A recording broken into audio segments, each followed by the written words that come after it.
What's up guys, in today's video we're going to be going for the Platinum Trophy in the Callisto Protocol. So I first started Platinum Trophy hunting back when COVID hit in 2020. Before this I was your typical first person shooter game and hadn't really delved into story playing games since the PlayStation 1 and 2. Obviously, like most people, when COVID hit they had a lot of free time on their hands and my studies were starting to wind down. I just so happened to be home one day and walked in on my brother playing Spider-Man and watched him pop his first Platinum Trophy. What amazed me was seeing the joy and excitement that came across his face, and it was something that I hadn't seen from him when playing games for a long time. So later that night I sat down and decided to investigate what a Platinum Trophy was, and honestly it didn't take long before I was hooked on trying to get Platinum Trophy. There is honestly nothing more satisfying than seeing 100% on your profile and also the shiny Platinum Trophy next to the game. Since 2020 I've earned a total of 57 Platinum Trophies, and honestly this has made me enjoy gaming so much more than what Call of Duty and other first person shooters ever did. However, there is one particular genre of games that I've never really gotten into, and that is horror games. I have to admit that I'm not really a big fan of horror movies or thriller movies, as I honestly just want to relax half the time, and I don't feel like watching a movie or playing a game that is going to get me stressed out is a good way to enjoy my free time. So when I saw that the Callisto Protocol was free for the month of October, I did a little bit of research on the game and I thought, why not? Let's give this game a go. It looks like a perfect little introduction to the horror genre and would be something that I could play and get done fairly quickly even if I didn't like it. So basically there are 27 trophies in order for us to collect to get the Platinum Trophy for the Callisto Protocol. The guide rates this game approximately a 5 out of 10 for difficulty, requires one playthrough, and will take us approximately 10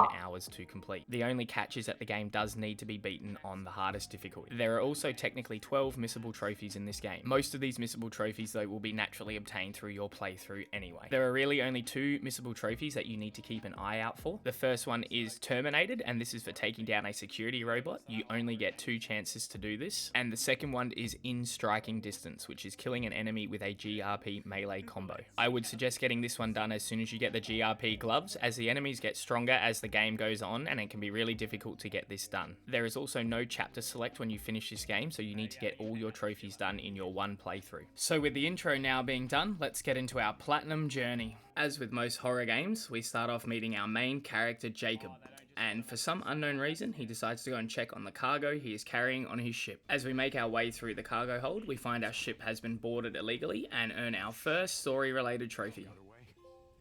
Using incredible stealth, we manage to sneak our way back to the flight deck, however we are spotted at the last second. Jacob opens the cargo hold, however some crazy Asian lady is still hanging on and decides to kill everyone and bring the ship down by shooting the window.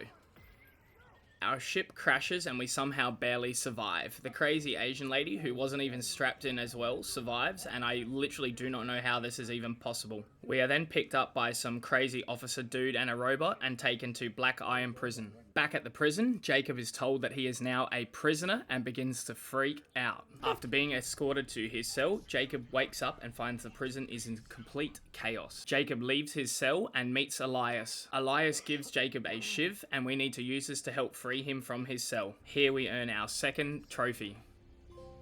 We make our way to the control room and here we get our first taste of the Callisto Protocol. Oh my god. I'm not gonna lie and say that the stomping feature is one of the best things ever added to a video game. When making our way back to Elias's cell, we earned our first missable trophy for taking both arms off an enemy. Okay, cool. We also used photo mode and got our next trophy. With Elias free from his cell, we needed to meet him in the security room in order to get some weapons. Here we earned 2 trophies, one for printing our first weapon and another for upgrading a weapon for the first time. Let's go with the power.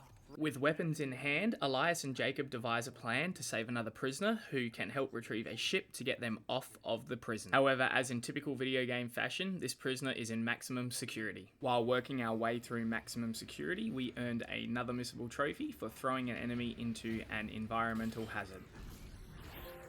After working our way to maximum security, we meet back up with Elias and earn our next story-related trophy. If the shoe... We enter maximum security and have to fight off wave after wave of enemies, and along the way we earned 2 other missable trophies. One of these trophies was for killing 10 enemies with environmental hazards, and the other one was for using the GRP ability on 25 enemies. Just before finding the prisoner, we had to fight our way through another wave of enemies, and we earned our next missable trophy for dodging perfectly 5 times. We freed the prisoner, who turned out to be the crazy it's a Asian ship. lady who deliberately crashed our ship, and now she has locked us in her cell. We are then transported deeper into maximum security and must work our way back to Elias. While working our way back to Elias, we picked up the Terminated trophy for shooting a head off a robot. This is probably the best spot in the game to get this done, as the other area is a little bit tricky with the amount of enemies you have. After making our way through maximum security, we eventually exit, and Elias calls us telling us that we need to meet him at this dome. However, there is a catch. We need to travel underground in order to get there. We earned our next missable trophy for fully upgrading a weapon. However, I would suggest that you make a manual save here, as the last upgrades for all of the weapons are really not worth it, and you should definitely save your credits for other weapons. We then earned our next story related trophy after travelling down this massive water slide and fighting off a crazy looking zombie. I'm not gonna lie, this sequence of events was one of the best moments I've had in a video game. Kill it. Punch the thing in the head. Oh my god, go. I'm hyped. Yeah, I'm so hyped. Without a paddle, survive the pipe slide. We then met back up with Elias at the dome and were ready to track back to find our ship. However, Captain Ferris appears out of nowhere and destroys our elevator, sending us crashing down to the outside. We survive the fall, however we are separated from Elias and need to find him. We find Elias, however he is critically injured and his suit is extremely damaged. We are then ambushed by the crazy Asian lady and we devise a plan to work together to get off of Callisto. Where do you think you're going? I'm a pilot. You need me. Hangar's that way. Better start walking. We reunite with Danny at the hangar and get on a buggy in order to get to the ship command center. On our way to the ship command center, Danny stops at our crash ship and we earn our next story related trophy. We arrive at the landing deck and earn our next story related trophy. However, as the ship is coming into land, the Warden reprograms the space station's defense systems and shoots down our only hope of survival.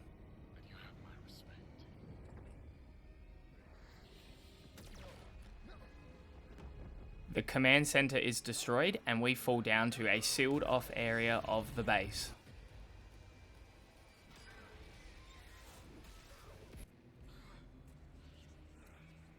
We then came across some blind enemies and earned our next missable trophy for stabbing 5 of them in the back. We then earned our final missable trophy for killing an enemy with a GRP melee combo. I would suggest getting this done earlier in the game, as the enemies at the later stages of the game have much higher health and are much harder to kill, and it actually can be quite tedious to get this done. In striking distance. With all the missable trophies now completed, we could enjoy the game and finish off getting the collectibles. Our next trophy was a collectible trophy, and it was for visiting the last secret room. The commonality. We then restored power to the old facility and earned our next trophy. Power up. We then travelled back to the lift in order to get back to Danny, however we were ambushed by several enemies and had to fight a massive 2-head. Yes, 2 heads are better than 1. We reunite with Danny at Arcus Station, and she has been watching all of the memories of the dead soldiers. Danny and Jacob realise that this outbreak happened approximately 70 years ago, and the prison was built in order to cover it up. Together, Danny and Jacob travelled deeper into the station and found the source of the outbreak. What lies beneath? It turns out that the prison was being used as an experimentation hub in order to create superhumans. As we discover more secrets, we are confronted by Captain Ferris, who has mutated into a superhuman. With the help of Danny, we barely escape with our life and manage to run away. However, while we were escaping, Danny is attacked by one of the aliens.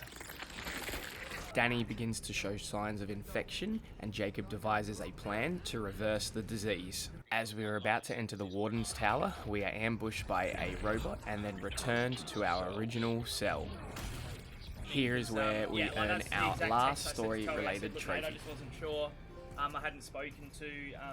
I hadn't spoken. Dr. Marla, who was head of the experiments on Callisto, contacts Jacob and is going to help Jacob heal Danny. With Dr. Marla's help, we are able to leave our cell and start progressing towards the Warden's Tower. There are 43 collectibles for you to get throughout the game. For some reason, mine popped when I got the second last one, which I'm not complaining about.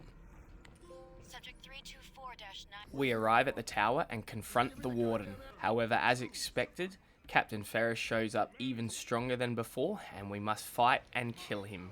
We defeat Ferris in an epic battle and get the antidote and give it to Danny.